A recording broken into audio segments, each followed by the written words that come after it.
Welcome to Ghost Storying. I'm Amy Shuford, psychic medium, and this here is Savannah Moon, my very spoiled sidekick. And yes, she was named after one of my favorite cities in the world, Savannah, Georgia. But Savannah, that's a whole nother chapter in Ghost Storying. So let's get to tonight's video, which is chapter 1. Waverly Hills Sanatorium, the White Hat Society. This story actually starts at my sister's house in North Carolina.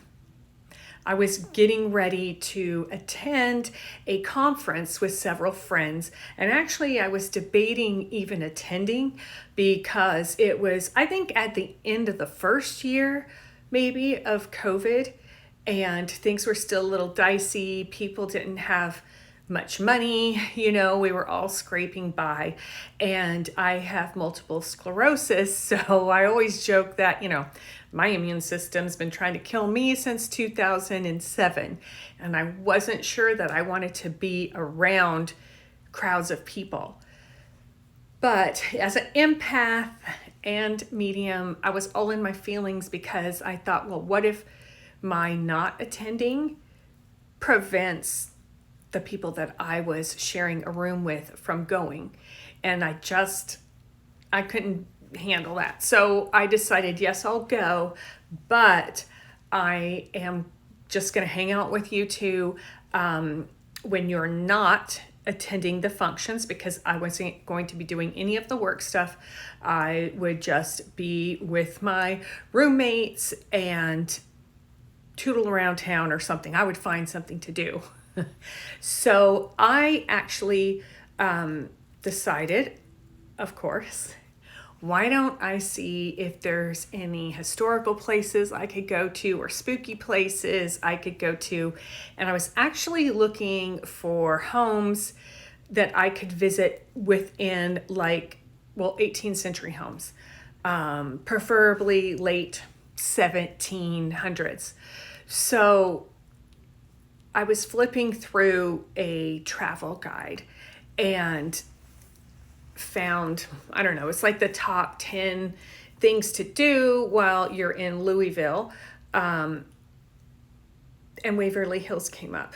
Now, I had said to just about everyone who personally knows me that Waverly Hills is somewhere I will never, ever, ever go as a psychic medium.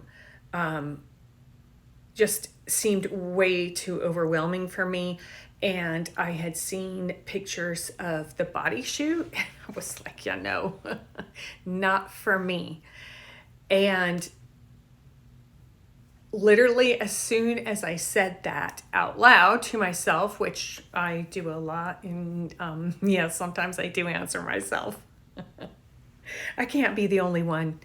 And by the way, if you've been to Waverly Hills, comment that you've been there and what your experience was like, or if you want to go. So I said out loud, I'm never going to do this. I'm not going there. And sometimes as light workers, spirit just laughs.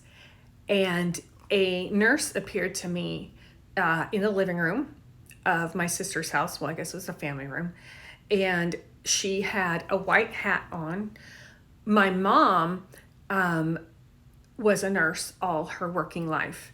And her and her best friend used to laugh about the white hat. They were the White Hat Society because they would say, oh, that person there, they don't deserve to wear the white hat if they didn't act or take the responsibilities as serious as they thought they should. Or they would say that person wears the white hat well. So I knew right away that she was a nurse. I did not see detail. Sometimes I see people just like you and me. Sometimes they're transparent, and she was transparent but white, just all white figure, with the white hat, white dress, white like pantyhose. I guess she was just all completely white. And she was holding behind her, shielding a girl, a little girl who, I don't know, I'm not very good with age, somewhere between 4 and 6 years old. And she had her like kind of behind her. And I was like, oh, shoot. Because she needed help. She wanted to show me something. And I was like, I've got to go. I can't tell her no. So I felt instantly ill because I knew I had to go. I always heed the call of spirit as a light worker. It's just not something I do to say no if I can at all help them.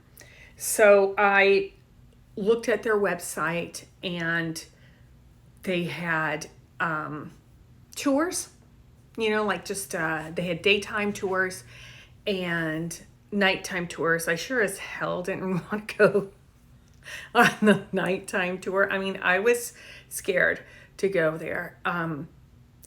And I wanted to do the daytime tour, but they were completely sold out. They had no availability. And I just knew I had to go. I'm like, no is not an answer. So I contacted someone there. I'm not going to give you their name so they don't get bombarded, but they were so kind. I didn't tell them what was up. I didn't tell them I was a medium. I just told them that I was coming for work and I was only going to be there a couple days, and I really, really would like to get in. And they took a look at everything and they just said, I'm sorry, we're full. And I guess I think I asked if I could leave them my information just in case. And it was maybe 10 minutes. And they messaged me back and said, hey, listen, you're only going to be here for a couple days. How many people are there? And I said 2, even though I hadn't found the second person to go with me yet. And they're like, that's cool. You can come to the daytime if you don't mind that. And I'm like, anytime in the daytime. I don't care, whichever one. So I feel bad because I told my friend who is going with us that it was a haunted house. I said, do you want to go to a haunted house with me, please? I said, I really don't know. I don't like to go places alone, and I don't really know where it is. And she said, oh, I like to do things like that. And, historic places. I told her it was this big, famous historic place, which that was true, but I didn't tell her how horrible it was, or how haunted, I should say. And I did not realize, I knew she had some physical limitations, but I didn't realize quite how bad it was going to be. And I kind of feel bad now, but she had a good time. Okay. But she agreed, and we found ourselves at Waverly Hills in the tail end of the pandemic. Once we got there, my goal was basically, of course, to speak to this nurse. Oh, and I asked the guy that I talked to, who was, I guess, in charge of the tours. I told him, can I just get on the grounds? Really, if I could just get on the grounds, that would be great. Because I knew I needed to connect with her. And it didn't matter to me where that was. It could be on the front lawn. So I spent the time as we were walking around. Let me put this little nugget down. All I could think about, honestly, was finding this lady, finding this nurse. And it was probably annoying to people. But the tour guide, I kept asking, I said, are there any nurses who died here? And she was like, well, probably there were a lot of nurses here. And I'm like, oh, okay, okay. And I just kept I was one step ahead in my brain because we had a limited amount of time and I needed to connect with this woman. I needed her to show me whatever it was that she wanted me to see so that I could help her out. So we find ourselves, my friend and I, on this tour where we're just going to various locations. And in my brain, I'm thinking, come on, come on, come on. I wanted to speed it up because I wanted to make sure this lady was able to find me. I know that sounds weird because, I mean, she came to my house, right? But I wanted her to lead me to where we needed to be. And it was a tour. We weren't on an investigation. We didn't have free run of the place. So I wanted her to lead me to wherever it is that she intended to show me. And I am very good for whatever reason of closing myself off. Well, I say whatever reason. I spent years trying to shut down my abilities, which is very hard to do. But it was a survival technique for me. I didn't have anybody to talk to. I didn't know anybody like me. I'm going to be 60 this year, so my generation wasn't exactly into that, you know. People thought that kind of thing was evil, or you were like Miss Cleo, that kind of thing. So I'm very good at shutting myself down, but the people who want to talk to you can still do so. And yes, I run through my protection rituals, and I'm an angelic medium, so I always have Archangel Michael, call him in, and others. But I say this because a lot of people are going to have questions do you just see people everywhere, that kind of thing. It was very crowded, I will tell you that. It was very crowded. The good old body shoot here, the energy from there is crazy. My friend who went with me, by the end of the tour, they were asking people if they wanted to, I don't know, go down this hallway where it was supposed to be really active and things. And she volunteered to do it by herself. And I was like, wow, you're really getting into it, which was great. It made me feel less bad. But I was waiting for this lady to lead me to where she wanted me to be, to show me what she needed to show me. This was a tour.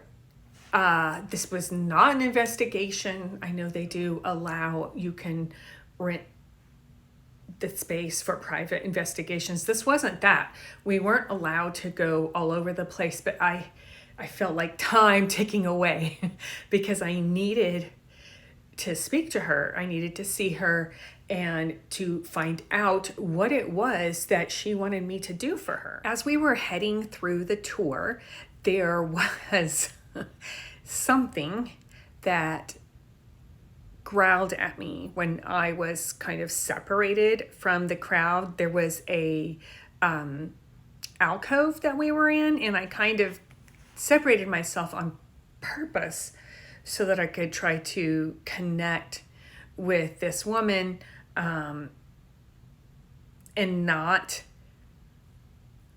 be rude as to what was going on with the tour. And it audibly growled at me. So it wasn't just something that I heard internally, it was out loud. And that is something I don't enjoy dealing with. And I know some of you guys are going to be like, oh my Gosh, that's so cool. I wish that could. No, you really don't. You don't. I just felt opposition, opposition to finishing what I was there to do. And we went through a whole bunch of different sections, and they talked about the different lore, the different ghost stories that I guess are popular. But I had tunnel vision to get to this person. We finally came to an area that she wanted to show me. And I say finally because to me it seemed like forever. And I had that one purpose in mind. I don't remember how long the tours were, 2 hours or something. It just wasn't enough time for me. I was so worried that I wouldn't get back there. But she showed me the place where she died.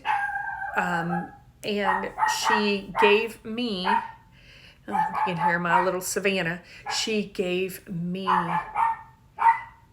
insight that she really needed to express.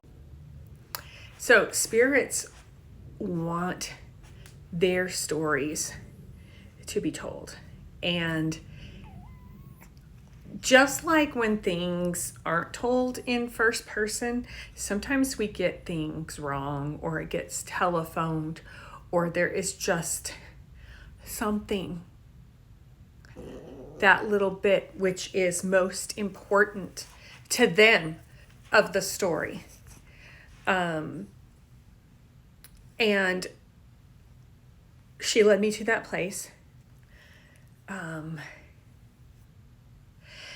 And I'm not sure how to get this across and what would be appropriate. I suppose it really hit me about 2 months after I returned from there.